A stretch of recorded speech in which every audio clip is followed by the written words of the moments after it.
How we doing, middle and secondary school? Chappy Joel here, coming through your TV. Hope you guys are doing well. Obviously, because of COVID-19, we're changing things up a little bit. We're not able to have a big chapel service together, but we are still going to run chapel no matter what. We're still going to get the message to you because we think that's important for your life. Hey, before I get into my message, can I just encourage you with this whole coronavirus right now and some of the anxiousness and worry that is going around? Can I encourage you guys to be the hands and feet? Make sure you're looking out for your classmates and your family, and be praying right now. We need to be praying. God is bigger than this. God is greater than this. And I just want to encourage you that. And why don't we just pray right now, actually, over this?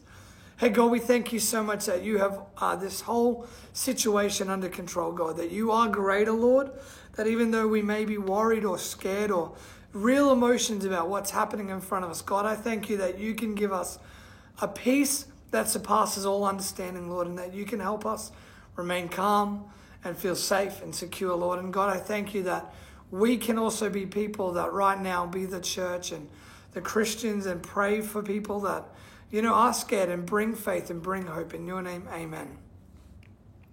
So cool. Hey, so I want to chat about, have you ever done something before that you deserved the punishment for, but someone took the fall for you? So someone took the punishment for you. They were the scapegoat. They ended up getting in trouble for what happened. I remember there was one time when my younger sister and I, we were fighting, and we were almost like quarantined, locked up at home. It was school holidays. Mum and Dad worked. We weren't old enough to go out by ourselves yet. We had our older sister who was to watch over us. So we were locked in the house every day for too long. And we were just getting at each other. Anyone else got little sisters? My little sister was annoying the heck out of me. And one day, it came to a point that she was annoying me so much and just constantly going at me, and she was trying to upset me. Like, it was crazy. We had a wall. There was like a wall there was a hallway, and then the top of the stairs walking down, there was like a little separating wall. And I walked to go to my bedroom to get away from her. I thought, before I blow up, I'm going to get away from her because she's really doing my head in. She ran around the outside of that wall and cut me off, and just got in my face and went for it for like around 23 or whatever to annoy me. And I just snapped and I pushed her straight into the wall. And basically on the plaster wall, there was a body impression where she had just busted the plaster wall and it was her body. I pulled her out of the wall and we were both shocked. I was freaking out. I'm like, I'm about to get in so much trouble from my mum and dad that this is not good. I'm thinking I'm going to be grounded forever. I'm going to probably get a smack. Like, I'm freaking out. And my sister, God bless her, because I'd probably been in trouble a few more times, and I think she was a little bit worried as well, ended up taking the blame and told mum and dad that she was running down the hallway, tripped and fell into the wall. My mum and dad, I don't think, really bought it, but they never actually... we never got in trouble for it. But I loved that day because my sister, even though she was being incredibly annoying, took the fall for me. And there's this powerful story in Luke chapter 23. And Jesus is about to go get crucified. He's about to be killed at the cross. And this story is talking about in the lead up to that, and how there were two criminals that were joining him. So Luke 23, and then we're going to pick it up in verse 32.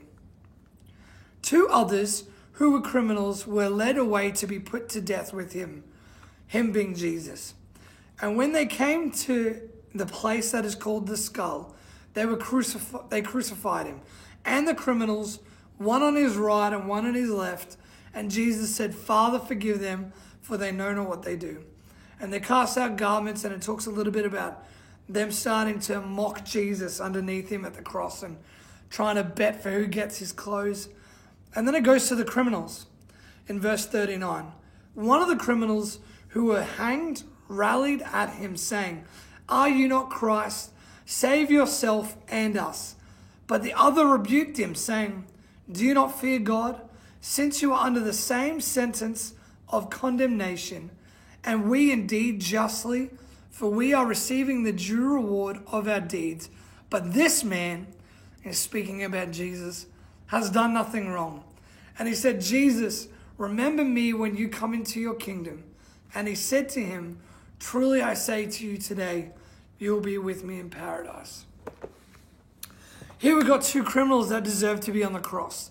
They've led a life of being thieves. And in that day and age, the consequence was crucifixion for their crimes. And so they both could identify that they were getting what they deserved. But this is where I love Jesus. I love Jesus so much, and the love and grace that he shows to you and I, to these criminals.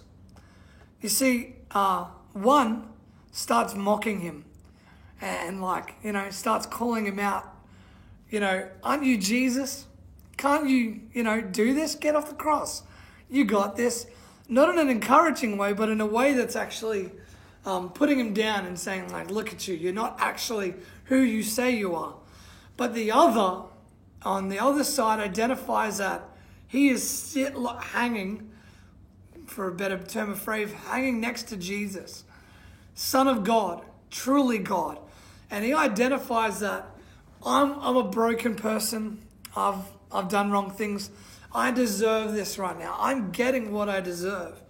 And actually reaches out to Jesus and says, "Hey, Jesus, I've stuffed up. I've done wrong.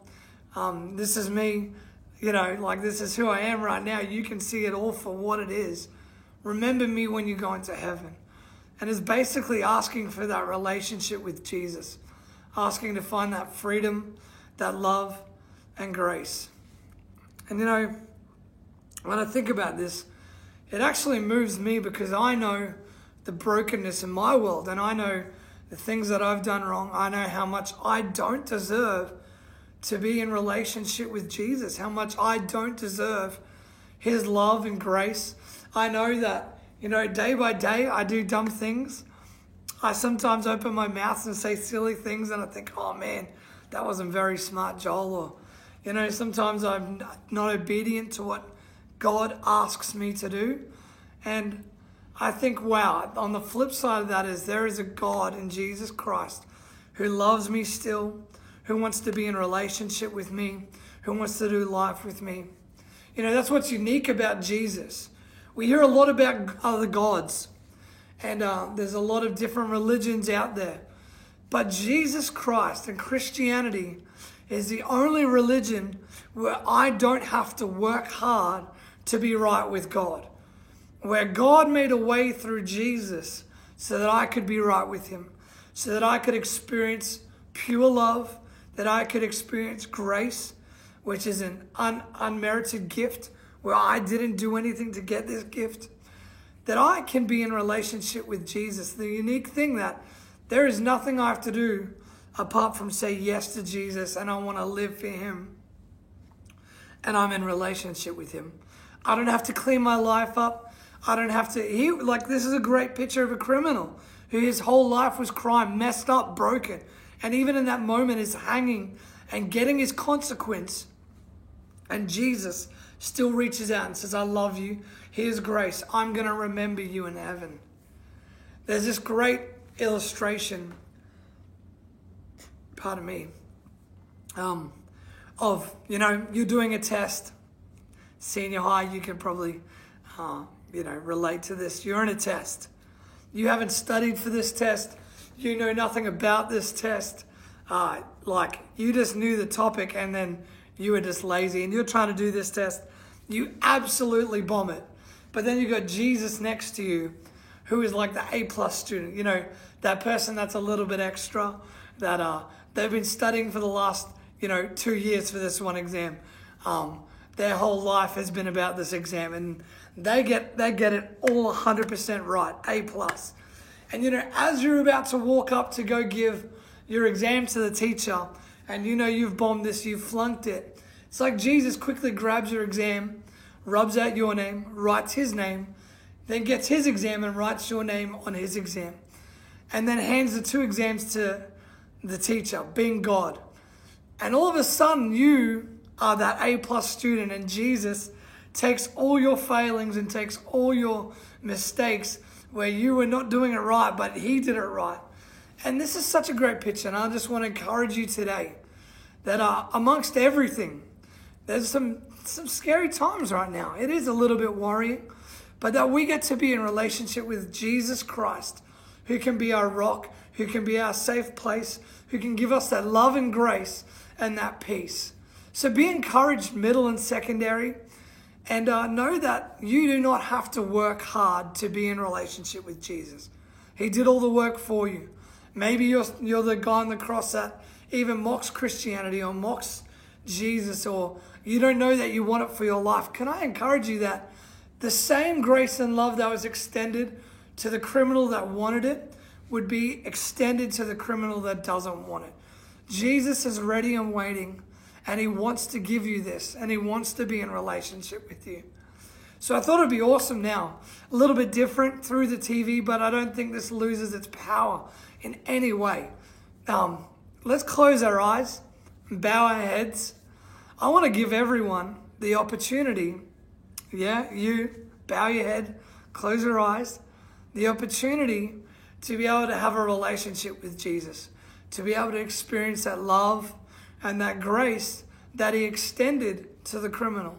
Now, I'm not saying you're a criminal, but we definitely know. I know the broken things in my life, and I know that I need Jesus.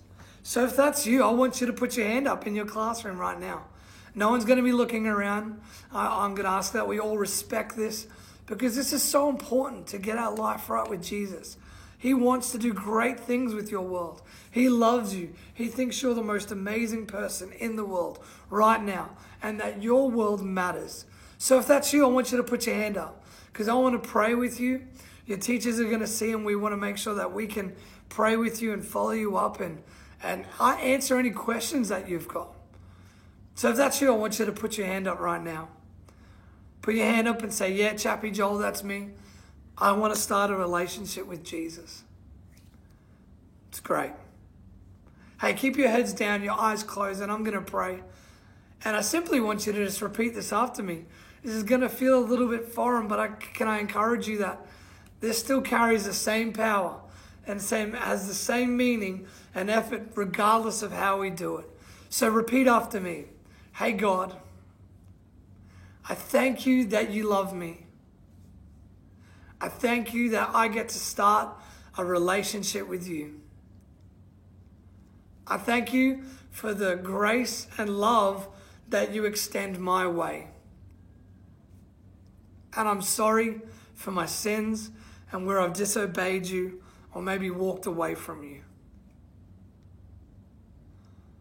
Thank you for a relationship with you, God. Amen. Hey guys, love you so much.